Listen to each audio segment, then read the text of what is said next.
Well, hello everyone. This is a brief presentation on the biopsychosocial model and assessment. This presentation is prepared by myself, Jordan Maynard, MSW CSW, and your instructor for this course. Watching this presentation is vital to completing the week 7 module of HMS 248. So, let's get started.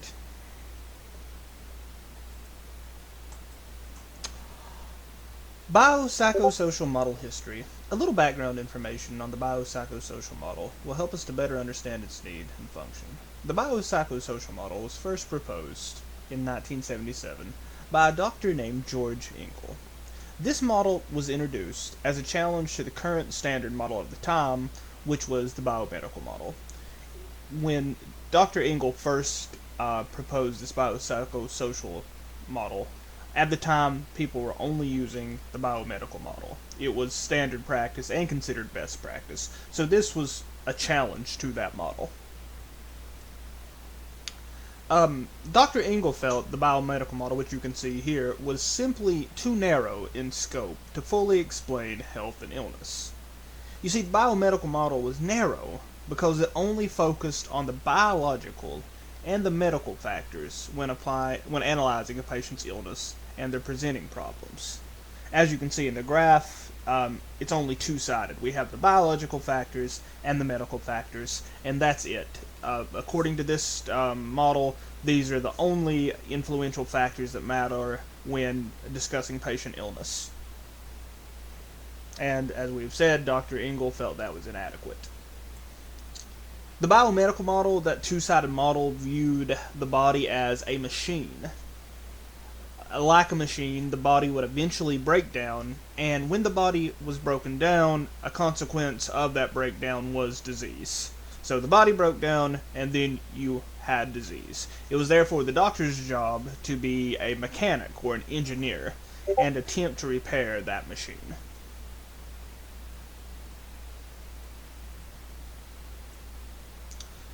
However, as we've said, this is a very narrow model, and it has several weaknesses. And one of the best ways to explain these weaknesses I've found is high blood pressure.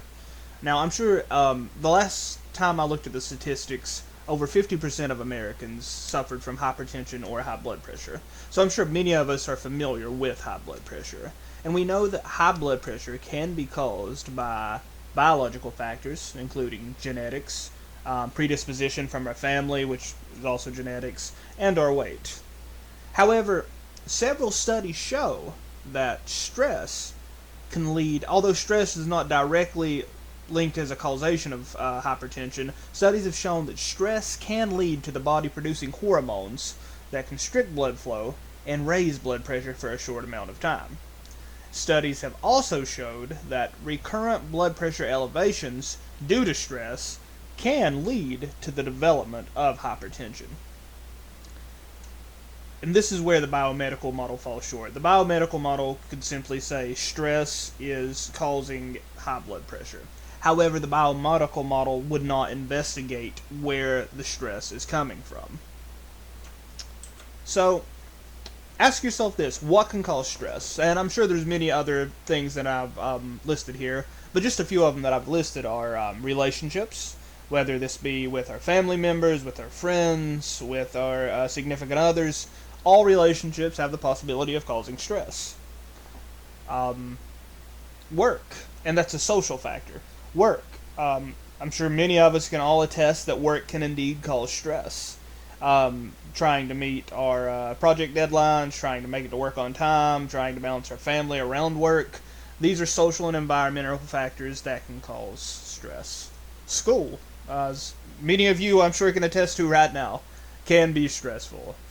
Getting our homework in, making sure we're doing our required readings, making sure we are posting on Blackboard, finishing those discussion boards, all these things can cause stress. And again, this isn't a biological or a medical factor, but it's a social and an environmental factor.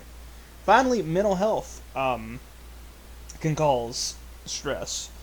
If you have a diagnosis of anxiety or depression, which are psychological factors, these are factors that can still cause stress. And see, this is where you can see the weakness of the biomedical model that we were talking about previously. The biomedical model would not account for any of these factors that are not biomedical. So it would focus only on the biomedical factors we talked about earlier, which are genetics, predisposition, weight. It would not look at the social factors that can cause stress. It would not look at the work factors or the school factors or the mental health diagnoses. So that's Dr. Engel realized this and realized we needed a new model to better understand health. And in coming up with a new model, Dr. Engel presented the biopsychosocial model. And this biopsychosocial model and its variants have now become the gold standard in explaining health and wellness. So what does the biopsychosocial model do? It expands the biomedical model. It goes from that two-step model and expands it. It argues that health and illness are not only influenced by biomedical factors, but they're also influenced by cultural factors, social factors, and psychological factors. Other factors are also often included now. For example, as I've stated, on this graph you'll notice that we only have the biomedical, psychological, and social, but cultural factors are often included, environmental factors are often included, and spiritual factors are often included. Often the biopsychosocial model is now referred to as the biopsychosocial and spiritual model. But the main point here is the expansion of these factors from simply biomedical to biopsychosocial gives us a more in-depth look at overall health. If we would use this model on high blood pressure, not only would we realize that we have stress, but we would be able to look at where the stress is coming from and try to meet those needs. So if we have a client who comes in who is experiencing high blood pressure because they're stressed out, with this we can look at this and go through a biopsychosocial assessment with the client and begin to try to identify where that stress is coming from and what kind of goals and treatment plans we need to set to help deal with that stress. So now that we know what the biopsychosocial model is, it's that expansion of the biomedical model to include more factors of determinants of health. We need to ask ourselves, what are biopsychosocial assessments and histories? And the biopsychosocial assessments are, number one, a type of documentation. Now, last week we completed a whole module on different types of documentation. This is one of those types of documentation. So it's a type of documentation, and it's often utilized during the very first stage of the helping process. Now, we know that there's a huge umbrella of human services, but whether you're a social worker or a counselor, you might call this first stage something different, but it's either the intake stage, the engagement stage, the exploration stage. That very beginning stage of the helping process is where the biopsychosocial assessment and history takes place. And this document is used to generate a holistic view of overall health by examining those different categories we were talking about, the influence health, which is biomedical, social, psych, spiritual. And basically you're going to use this documentation to work with the client and begin to document the bio, psycho, and social factors that are apparent in that client's life. Now, it's important to remember that you are more than likely going to be conducting a biopsychosocial assessment with a client up on your first few sessions with them. And this can be very tricky because you've yet to develop that therapeutic relationship or therapeutic alliance with that client. And on top of that, so it's a client that you're meeting for the first time. On top of that, it's a client that you're going to have to be asking several personal questions to. So here we are, the client's meeting a new therapist, and not only are they meeting someone new, which is often uncomfortable, they're also going to be asked a lot of deep personal questions. So that's even more uncomfortable. So whenever you do a biopsychosocial assessment, you want to preface this information to the client. Let them know, say something like, hey, I'm going to be asking you a lot of questions today, and some of them are going to be really personal, and some of them may be upsetting. However, the only reason I'm asking them is to better help understand what's going on with you today or your family.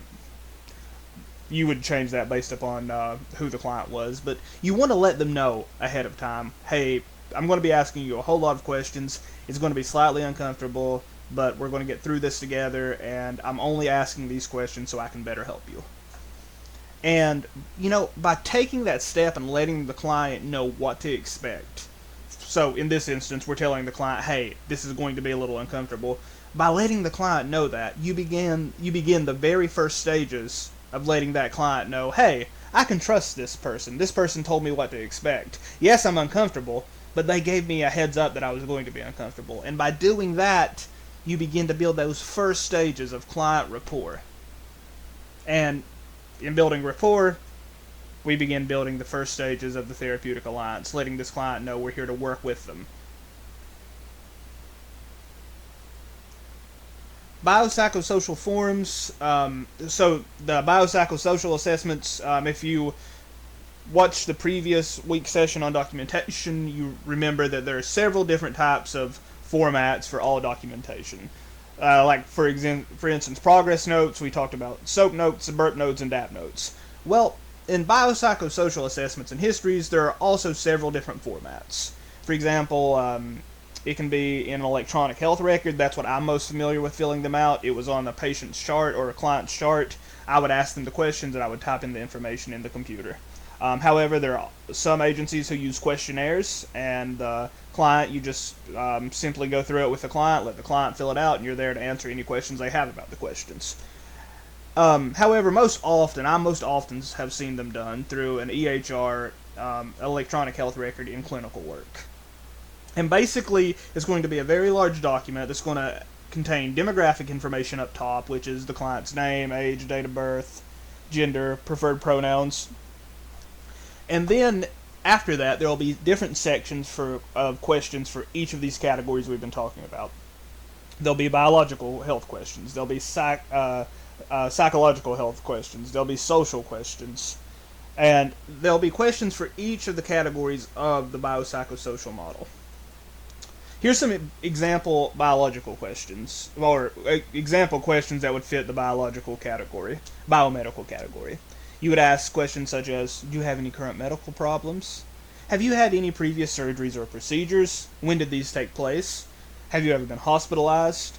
And you could follow up on that by asking, when were you hospitalized, for how long? And finally, especially if you're working in a substance a facility that works with people who have substance use disorder, you would ask questions like, do you have any history of substance use? What kind? How often did you use the substance? How much did you use when you did use? Those types of questions. These would all fall under the biomedical section. An example of some of the psychological questions you'd ask are, have you ever received psychiatric treatment before? Where did you receive the treatment? When? For how long?